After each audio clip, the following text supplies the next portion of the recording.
Welcome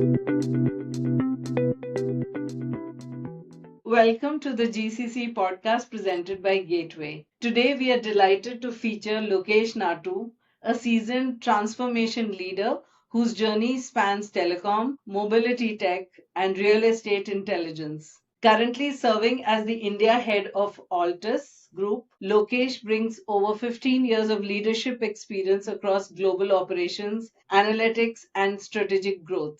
Altus Group is a global provider of intelligence as a service for commercial real estate, delivering technology and advisory solutions that help clients make confident, data backed decisions. From building high performing global teams to embedding operational excellence across continents, Lokesh has been instrumental in setting up and scaling centers that move beyond delivery, driving design, innovation, and value. Known for his people first approach and passion for mentorship, he continues to reimagine what strategic leadership looks like in India's rapidly evolving GCC ecosystem. Let's dive into his story of vision, value creation, and velocity. Welcome to the GCC podcast. Lokesh, we are so pleased to have you.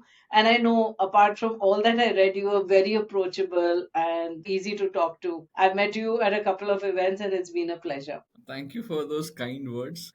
So, you know why you're here. We have three questions for you, and then we'll move to the rapid fire round. I'll start with the first, which is more specific to the industry. So, Lokesh, your experience spans telecom, automotive tech, and now even commercial real estate. And we know how that space is evolving. How do you see India's GCC ecosystem adapting as more industries invest in strategic centers for innovation and digital transformation? Yeah.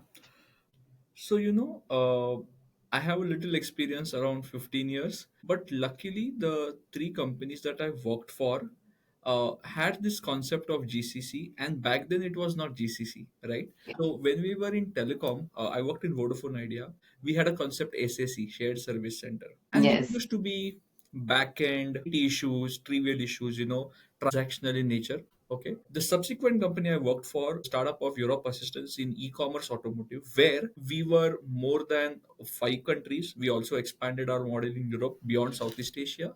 And at that point of time, India we used to call a hub, R&D hub. Yes.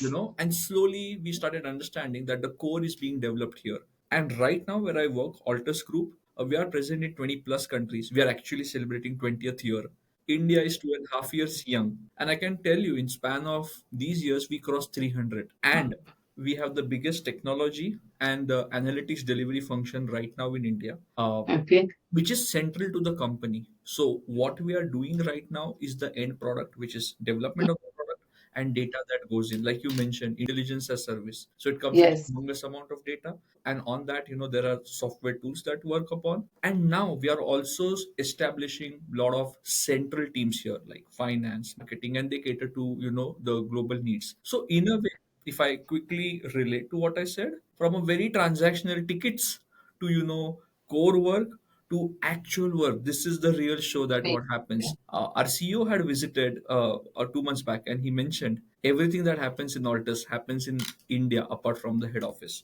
So that's, I guess, GCC for you in simple short term, I can say. Thank you, Lokesh. You actually walked through the various years you've spent in this space, and you're so right that the name, the objective of these centers has evolved over years as well, and we see there are several names that it's titled to now as well. So moving to my next, you've led everything from supply chain operations to marketing, analytics, and even procurement across diverse global teams. What's your approach to driving alignment and efficiency across such varied functions, especially in a high growth multi geography setup?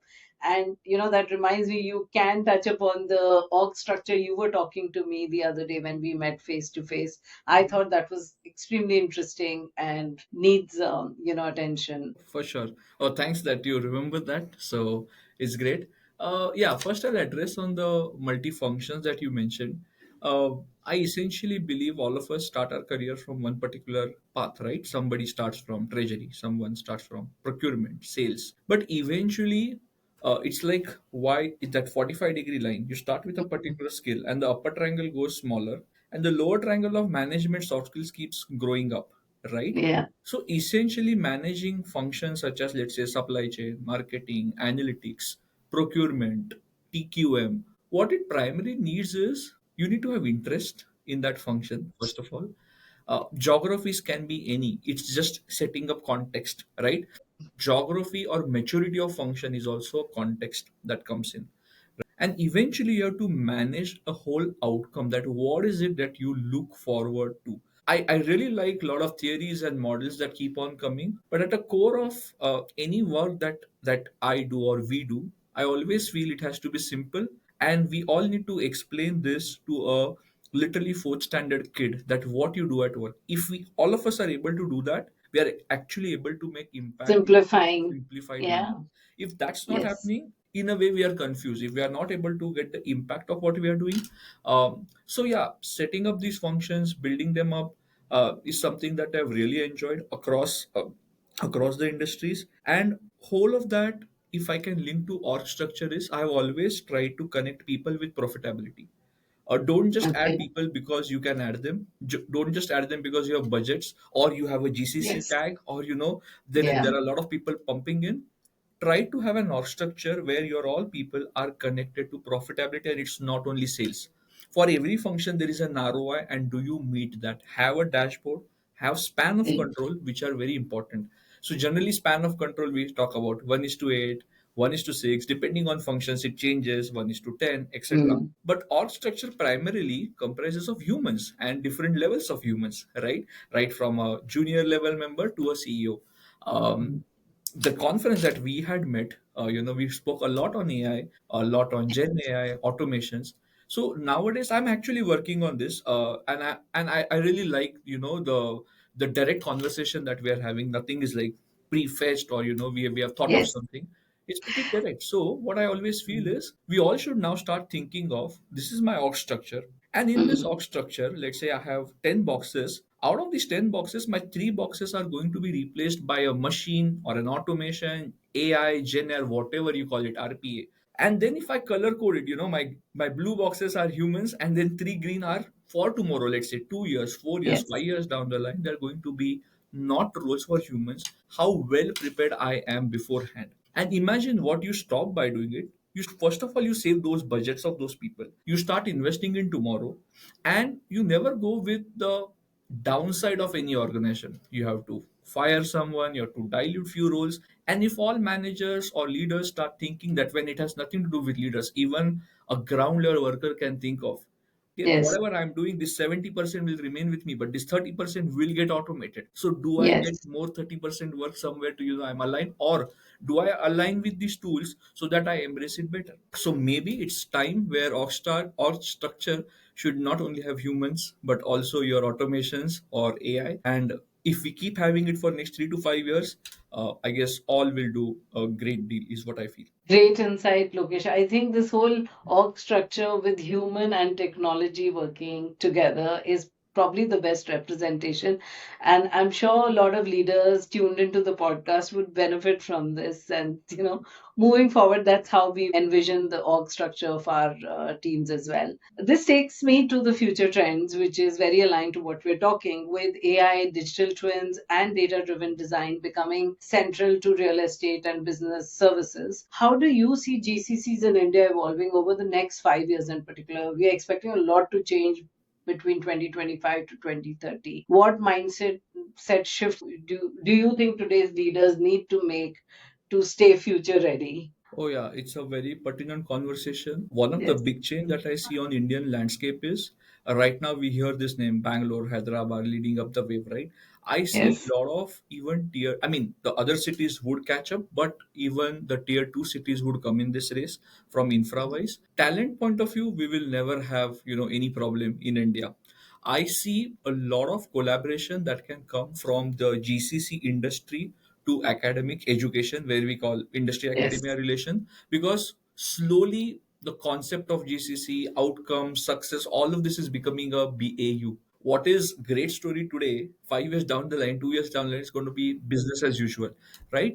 So I see a lot of this close relation, so that people come in and they are effective, they are actually hitting your top line from day one.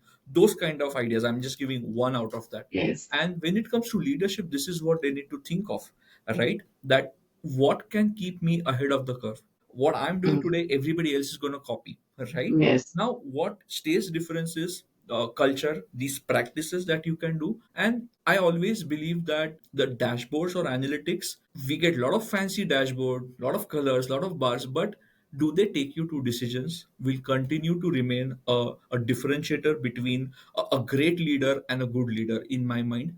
A lot Mm. of these are, reflective that this has happened. Do you prepare proactive dashboards? Do you see Mm. trends and can foresee the future? And this can be applied to, coffee vending machine to your succession planning. So I don't see these two things are different. Everything that happens within your office is an important decision, in my mind. More of people thinking that way can tell you about GCC, the success story and how their company can do better in that way, is what I firmly believe in terms of that. Yeah. Yeah, I love the fact that you touched upon, of course, the technology piece, but also how GCCs as an entire industry is working with academia. I'd also want to mention how each of the state governments are now Yeah. aligning and becoming very receptive to investments coming from GCC. So each state has their own GCC policy, which is extremely friendly, cooperative. I do remember we did a study across different metros and B and C class cities, and we've covered the state policies there as well. So this is forthcoming. It's not only from the industry academy but also the government. And now you see, like you rightly pointed out, you see GCC report for a state and city. It's not GCC Yes. report for India. They say it for Chennai. They say it for Yes. Bangalore. And I guess that's the brightest sign that we all can see. Yes, yes. Thank you. So I'm moving now to the fun part, which will help us know you more as an individual, as a leader. I have three quick questions and quick responses would be appreciated. Sure, So, I'll try. work from home, office, or anywhere, of course, with Wi-Fi connectivity. What is your preferred work setting? Work from anywhere with 100% responsibility. Oh, lovely. Yes, If you yes. can No take matter where some we are. responsibility, I mean, I'm not for fan of working hours. It's about taking ownership, responsibility, and accountability. You can be anywhere, South Africa, Sure. Bangladesh, doesn't matter. Yeah, that's actually a smart response. Thank you. So what's your favorite productivity hack or tip? Something that helps you work smarter, be high on productivity every day. Okay, I'll try to answer it real quick. I have maintained from 2020 an Excel calendar, and in Excel calendar, Okay. every day has inputs where I need to be, what I need to do, and what is the most important thing, and I keep updating it. It's always Wow. next 2 months populated with broad agenda, and it Okay. just helps me to be because essentially we all humans are product. We think about product, right time, right place, right price, right promotion, but we don't think of Yes, ourselves in that way. If we do that way, we are able to have more opportunities to fail or success, but at least we get more opportunities. So absolutely. that's how I manage my life. Lovely. Thank you. Thank you for that. My last one on this. What's the last TV show or movie you binged watched? Anything that's been recent on your watch list? uh, Movies I hardly watch, but I can Oh, just tell you, I okay. watch A I book. watch chess games, and the last tournament that I watched was Uzbekistan chess. So that's the thing I watch on TV that nowadays. Okay, thank you so much, Lokesh. It's been a pleasure talking to you, and I'm sure we are going to be meeting more often. I do see you attending events as well, so it's great to interact with you in person too. For sure, and thanks for being a great host. Thank you. You made this more interesting, I believe. Thank you so much. Thank you.